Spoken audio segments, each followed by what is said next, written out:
ನಮಸ್ಕಾರ ಎಲ್ರಿಗೂ ಸೋನು ಕಿಚನ್ಗೆ ಸ್ವಾಗತ. ತುಂಬ ಸಿಂಪಲ್ಲಾಗಿ ತುಂಬ ಬೇಗ ಆಗುವಂಥದ್ದು ನಾನು ವಾಂಗಿಬಾತ್ ತೋರಿಸ್ತಾ ಇದ್ದೀನಿ. ವಾಂಗಿಬಾತು ಇದು ಬ್ರೇಕ್ಫಾಸ್ಟ್ಗೂ, ಆಮೇಲೆ ಲಂಚ್ಗೂ, ಡಿನ್ನರ್ಗೂ, ಆಮೇಲೆ ಮಕ್ಕಳ ಬಾಕ್ಸ್ಗಂತೂ ತುಂಬಾ ಚೆನ್ನಾಗಿರುತ್ತೆ.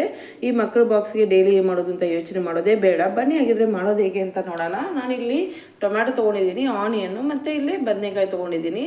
ನೀವು ಬೇರೆ ಯಾವುದಾದ್ರೂ ಇದ್ರೂ ಪರವಾಗಿಲ್ಲ, ಬದನೆಕಾಯಿ ಇದು ರೆಡ್ ಬರುತ್ತಲ್ಲ ಅದಾದರೂ ಓಕೆನೇ.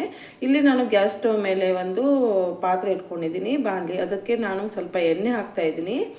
ಎಣ್ಣೆ ಹಾಕ್ಬಿಟ್ಟು ಇದು ಬಿಸಿ ಆದಮೇಲೆ ಇದಕ್ಕೆ ನಾನು ಆನಿಯನ್ ಹಾಕ್ತಾಯಿದ್ದೀನಿ.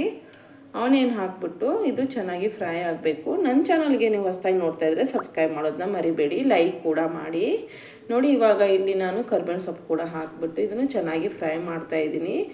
ಇದು ಸಿಂಪಲ್ಲಾಗಿರೋ ವಾಂಗಿಬಾತ್ ಅಷ್ಟೇ, ತುಂಬ ಸುಲಭವಾಗಿ ಮಾಡ್ಕೋಬೋದು ನೋಡಿ. ಇವಾಗ ಇಲ್ಲಿ ನಾನು ಬದನೆಕಾಯಿ ಕಟ್ ಮಾಡಿಬಿಟ್ಟು ಇಟ್ಕೊಂಡಿದ್ದೆ, ಅದು ರೌಂಡಾಗಿ ಅದನ್ನು ಕೂಡ ಹಾಕ್ತಾಯಿದ್ದೀನಿ. ಮತ್ತು ಟೊಮ್ಯಾಟೊ ಕೂಡ ಕಟ್ ಮಾಡಿ ಇಟ್ಕೊಂಡಿದ್ದೆ, ಅದನ್ನು ಕೂಡ ಹಾಕ್ತಾಯಿದ್ದೀನಿ. ಹಾಕ್ಬಿಟ್ಟು ಚೆನ್ನಾಗಿ ಫ್ರೈ ಮಾಡಿ, ಹಸಿ ವಾಸನೆ ಹೋಗೋವರೆಗೂ ಫ್ರೈ ಮಾಡಿ. ಹಸಿ ವಾಸನೆ ಹೋಗೋವರೆಗೂ ಫ್ರೈ ಮಾಡಿದ್ರೇ ಟೇಸ್ಟ್ ಚೆನ್ನಾಗಿ ಬರೋದು ನೋಡಿ. ಸ್ವಲ್ಪ ಉಪ್ಪು ಹಾಕ್ಬಿಟ್ಟು ನಾನು ಇಲ್ಲಿ ಕ್ಯಾಪ್ನ ಕ್ಲೋಸ್ ಮಾಡ್ತಾಯಿದ್ದೀನಿ. ಇಲ್ಲಿ ಕ್ಲೋಸ್ ಮಾಡಿಬಿಟ್ಟು ಸ್ವಲ್ಪ ಹೊತ್ತು ಬಿಟ್ಟು ಮತ್ತೆ ಓಪನ್ ಮಾಡ್ತಾಯಿದ್ದೀನಿ ನೋಡಿ. ಈ ಥರ ಎಣ್ಣೆ ಬಿಟ್ಕೊಂಡಿರ್ಬೇಕು. ಆ ಟೈಮಲ್ಲಿ ನಾನು ಸ್ವಲ್ಪ ಅರಿಶಿನ ಪುಡಿ ಮತ್ತು ಇಲ್ಲಿ ವಾಂಗಿಬಾತ್ ಮಸಾಲ ಕೂಡ ಯೂಸ್ ಮಾಡಿದ್ದೀನಿ, ಮತ್ತು ರೆಡ್ ಚಿಲ್ಲಿ ಪೌಡರು, ಇದೆಲ್ಲ ಹಾಕ್ಬಿಟ್ಟು ಇದನ್ನು ಚೆನ್ನಾಗಿ ಮಿಕ್ಸ್ ಮಾಡ್ಕೊಳ್ಳಿ ನೋಡಿ. ಇದು ಚೆನ್ನಾಗಿ ಮಿಕ್ಸ್ ಆದಮೇಲೆ ಈ ಥರ ಇದು ಬದನೆಕಾಯಿ ಬೆಂದಿರಬೇಕು, ಅಲ್ಲಿವರೆಗೂ ಚೆನ್ನಾಗಿ ಫ್ರೈ ಮಾಡ್ಕೊಳ್ಳಿ ನೋಡಿ. ಇವಾಗ ಈ ಥರ ಫ್ರೈ ಆದಮೇಲೆ ಇದನ್ನು ನಾನು ಒಂದು ರೈಸ್ ಮಾಡಿ ಇಟ್ಕೊಂಡಿದ್ದೀನಿ. ಅಂದರೆ ಇದನ್ನು ಅನ್ನ ತಣ್ಣಗಾಗಿರಬೇಕು, ಆ ಥರ ರೈಸ್ ಮಾಡಿ ಬಿಸಿ ಇದ್ದಾಗ ಆದರೆ ಎಲ್ಲ ಫುಲ್ ಮಿಕ್ಸ್ ಆಗಿಬಿಡುತ್ತೆ.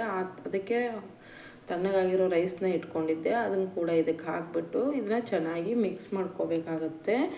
ಒಂದ್ಸರಿ ಟ್ರೈ ಮಾಡಿ ಟೇಸ್ಟ್ ಹೇಗಿತ್ತು ಅಂತ ಕಮೆಂಟ್ಸ್ನಲ್ಲಿ ತಿಳಿಸಿ. ಇಲ್ಲ ನೀವು ಇದಕ್ಕೆ ಯಾವ ಥರ ನೀವು ಯೂಸ್ ಮಾಡ್ತೀರಾ, ಅಂದರೆ ನೀವು ಯಾವ ಥರ ವಾಂಗಿಬಾತ್ ಮಾಡ್ತೀರಾ ಅದಂತೂ ಕೂಡ ನೀವು ಕಮೆಂಟ್ಸಲ್ಲಿ ತಿಳಿಸಿ ನೋಡಿ. ಇವಾಗ ನಾನು ಮಿಕ್ಸ್ ಮಾಡಿ ವಾಂಗಿಬಾತ್ ರೆಡಿ ಇದೆ. ಇದಕ್ಕೆ ನಾನು ಕೊತ್ತಂಬರಿ ಸೊಪ್ಪು ಕೂಡ ಯೂಸ್ ಮಾಡ್ತಾಯಿದ್ದೀನಿ. ಸ್ವಲ್ಪ ಕೊತ್ತಂಬರಿ ಸೊಪ್ಪನ್ನ ಕಟ್ ಮಾಡಿ ಇಟ್ಕೊಂಡಿದ್ದೆ, ಅದನ್ನು ಕೂಡ ಹಾಕ್ಬಿಟ್ಟು ಚೆನ್ನಾಗಿ ಮಿಕ್ಸ್ ಮಾಡ್ಕೊತಾ ಇದ್ದೀನಿ ನೋಡಿ. ಇವಾಗ ವಾಂಗಿಬಾತ್ ರೆಡಿ ಇದೆ, ಸಿಂಪಲ್ಲಾಗಿರೋ ವಾಂಗಿಬಾತ್ ರೆಡಿ ನೋಡಿ. ಟೇಸ್ಟ್ ಮಾಡಿ ನೋಡಿ.